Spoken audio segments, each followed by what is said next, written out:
Здраво фантазери, јас сум Перица. Добродојавте во првата епизода од серијалот посветен на Фантази Премиер Лигата во продукција на Gameplan, кој ексклузивно ќе можете да го гледате на YouTube каналот на Скратен корнер. FPL стана глобален феномен. Во светски рамки веќе над 9 милиони играчи се активни, а мислам дека и кај нас не постои човек кој не е запознаен со Фантази Премиер Лигата. Иако нашата содржина укажува на тоа дека ние се грижиме за оние кои активно играат за да се подобрат во нивната игра, сепак не смееме да ги запоставиме оние кои се уште не започнале или не се запознале со сајтот на Фантази Премиер Лигата. Ово видео конкретно ќе биде за оние кои се уште немаат започнато, за да ги уведеме во забавата која станува се помасово.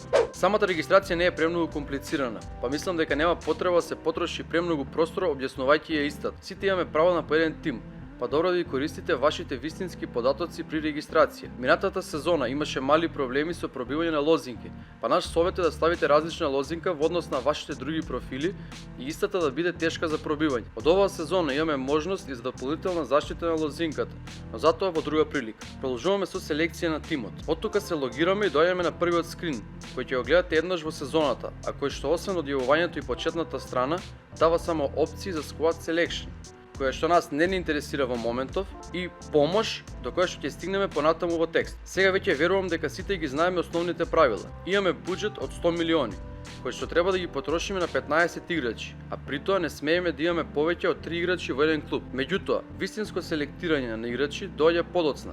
Па наш совет е едноставно да дозволиме компјутерот да го наполни нашиот тим со рандом играчи, за да можеме вистински да навлеземе во играта.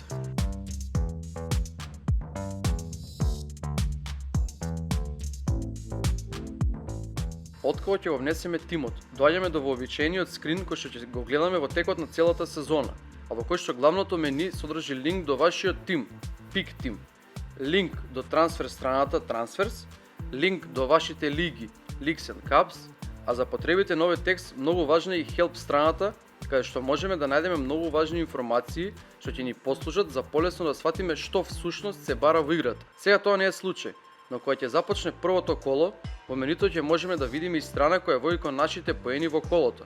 На нив ќе се посветиме повеќе во понатомошниот дел од текстот. Освен тие страни, имаме линк до скаут страната. Fantasy Football Scout е сајт кој што е специјализиран за FPL, а кој што исто така има соработка со официјалната FPL игра, па поради тоа имаат свој дел на сајтот каде што можете да прочитате кратки текстови од нивниот тим. Од минатата сезона има официјален FPL подкаст кој исто така се наоѓа во менуто, како и Fantasy Draft игра за која ќе зборуваме во друга прилика. Статистиката и наградите го комплетираат менуто. Ни ги покажува сите наши 15 играчи и нивните цени по кои што можеме да ги продадеме. Секое покачување на цената за 0.2, додека играч во нашиот тим ја качува неговата продажна цена за 0.1, додека при евентуален пад на цената, продажната цена на истиот играч веднаш паѓа за 0.1. Исто така, покрај секој играч имаме X, на кој што можеме да го извадиме од екипата. И латинична буква И, каде што можеме да го отвориме профилот на играчот. Имаме опција за графички приказ и за текстуален приказ. Со тоа што на текстуалниот приказ на тимот можете да ја видите цената за која што некој играч се го купиле, колку е неговата моментална цена и колку можете да го продадете, неговата форма, како и вкупниот број на бодови. На десната страна имаме прилично едноставно мени каде што играчите можеме да ги сортираме според многу параметри, меѓу кои најважни се бодови, цена и процент на тимови во кои се наоѓаат. Исто така, играчите можеме да ги филтрираме според цена, позиција или според клуб, како и да го видиме нашиот поширок список на играчи, што ја формираме со индивидуално селектирање на играчите, отварајќи го нивниот профил. На врвот на страната можеме да го видиме рокот за правење на трансфери за следното коло. За да видите како сето тоа функционира и да не останеме со рандом тимот кој го избра сајтот за нас, ќе направиме однапред договорен консензуален тим на екипата на Gameplan. Најдобрите играчи од минатата сезона по позиции можете лесно да ги најдете десно во менуто. Например, Едерсон, Александер Арнолд, Кансело, Робертсон. Тука можете да ги видите и бодовите кои тие ги имале минатата сезона. Тука е и Салах, Сака, Кейн. Доколку сакате да најдете некој играч поминатата сезона не издоминирал, а мислите дека може да постигне нешто повеќе оваа сезона, го барате на овој начин, по тимовите или по цената. Сега моментално бараме по тимови.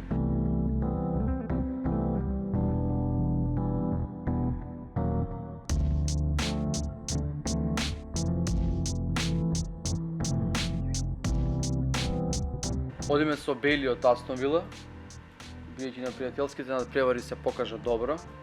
Сега одиме со Жезус, кој издоминира исто пријателските надпревари. Бидејќи ни остана уште малку пари, сега одиме по принцип барање играчи според цена. Тука ќе дојде најефтиниот од напад. Сега преминуваме на последните 3 играчи. На голманската позиција веројатно исто некоја најефтина опција.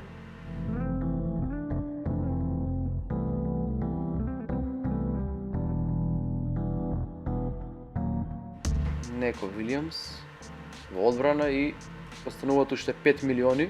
Избереме Мет Дохерти. Составивме тим за 100 милиони.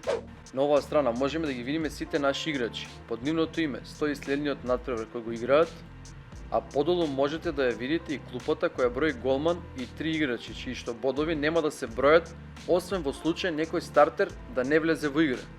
На оваа страна можеме да ги менуваме играчите на клупата, а исто така и да го менуваме капитенот и вице-капитенот, чии што бодови се дуплираат доколку капитенот не влезе во игра. Од десна страна исто така имаме мени, каде што можеме да ги видиме нашите бодови и ранг, како и вкупниот број на играчи. На линкот Game Week History можеме да ги видиме бодовите од сите кола во тековната сезона, а најдолу можеме да ја видиме нашата целосна FPL историја, односно бодовите и тоа на кое место на светот сме завршиле во сите сезони досега. Подолу можеме да дизајнираме дрес за нашата екипа. Потоа имаме линкови до сите лиги и купови, како и до страната за лиги до кое што можеме да стигнеме и преку основното мени. Потоа можеме да го видиме бројот на трансфери, трансфер историјата и вредноста на нашиот тим. А на дното имаме линкови до менито, каде што можеме да го менуваме името на нашиот тим, имејл адресата, лозинката и други подесувања. Сега преминуваме на лиги и купови. На оваа страна прилично едноставно можете да ги видите опциите да креирате, обновите или да влезете во некоја лига, како и да ги проследите сите лиги од кои сте дел. Со тоа што кога ќе започне сезоната, ќе можете да видите на кое место сте од секоја поединечна лига. Во инвитацијските лиги се влегува со код, додека во јавните лиги може да се влезе без код по случаен избор на самиот сајт. Сезонава можеме да учествуваме во максимум 25 инвитацијски и 5 јавни лиги. Нашите геймплан, МК и скратен корнер лиги се креирани. Во отворената веќе имаме 120 члена, а во премиум лигата се пријавени околу 30 члена. Доколку сакате уште неколку други лиги во нашата земја или остранство, на неколку дена пред почетокот на сезоната побарете код во нашиот инбокс. Сега преминуваме на бодување и правила. За крај да ја објасниме страната за помош. Таму имаме опција да ги видиме најчесто поставуваните прашања, како и правилата. Токму во правилата можете да го видите начинот на бодување, кој што секој нов играч мора да го прочита со цел да оформи мислење каков тип на играч е најдобро да избере. Секоја фантази игра има различно бодување и е различно од реалниот фудбал. Затоа играчи како Деклан Райс или Енголо Канте, за кои знаеме дека вредат многу во реалниот фудбал, немаат место во нашиот тим на официјалната FPL игра. Тоа е една од најчестите грешки која секој од почетниците ја прави. За сите останати почетнички грешки можете да видите во description.